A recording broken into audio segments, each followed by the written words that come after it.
I'm 98 years old.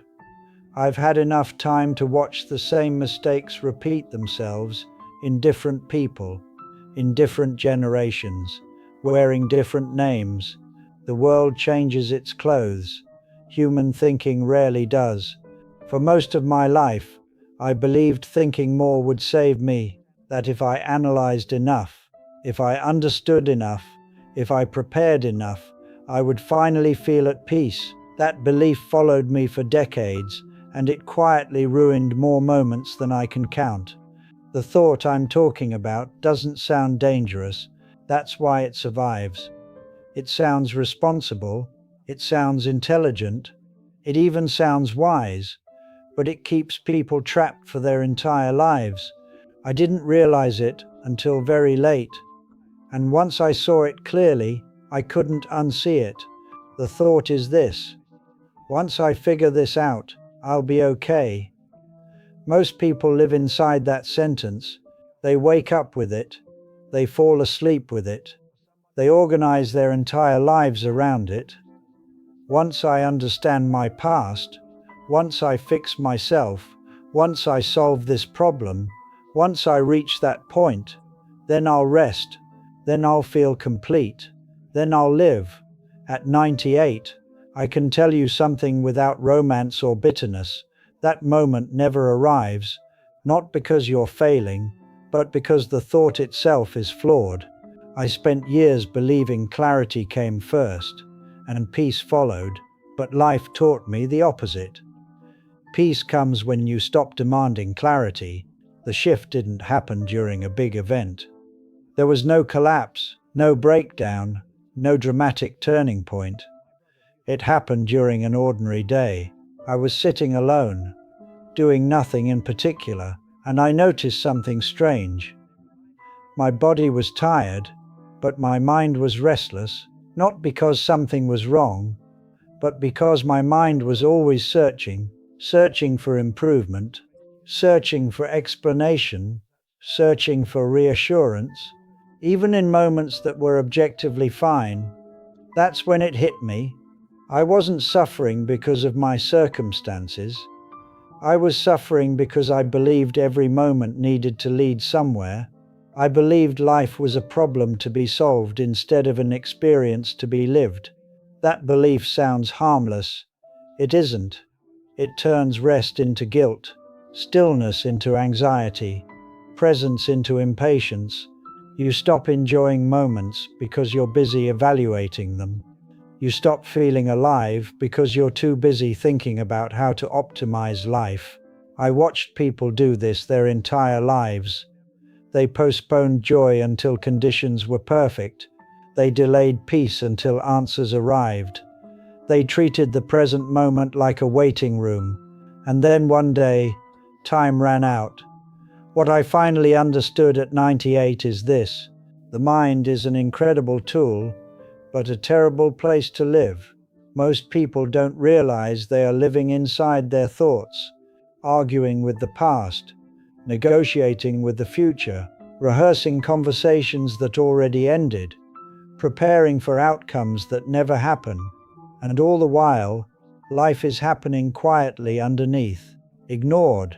The moment everything shifted for me was the moment I stopped believing that thinking more would fix the discomfort I felt.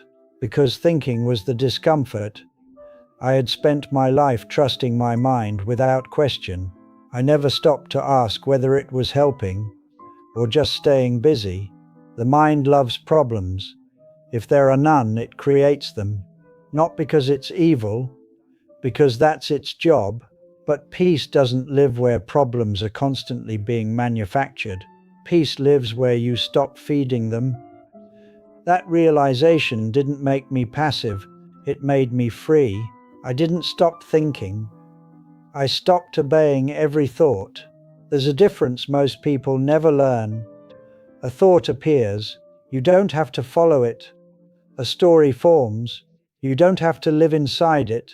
Anxiety rises, you don't have to explain it. For the first time in my life, I allowed thoughts to pass without interrogating them, without building my identity around them. And something unexpected happened. Nothing collapsed. Nothing fell apart. Life didn't punish me for letting go. It softened. I noticed how many of my fears were recycled, the same worries, wearing different disguises, the same doubts, repeating themselves year after year, and yet I had treated each one as urgent, each one as meaningful, each one as me. That's the trap. You mistake thoughts for truth.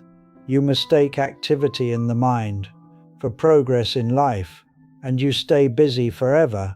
At 98, you don't have time to stay busy. You start asking better questions, not what else do I need to fix, but what can I stop carrying? I realized how much mental weight I had been dragging through life unnecessarily, expectations I inherited, standards I never chose, fears that weren't even mine, and I saw how this single thought, once I figure this out I'll be okay, had kept me in constant tension, always preparing, never arriving. That's when I let it go, not forcefully, not dramatically. I simply stopped believing it. And that quiet decision is where everything began to shift.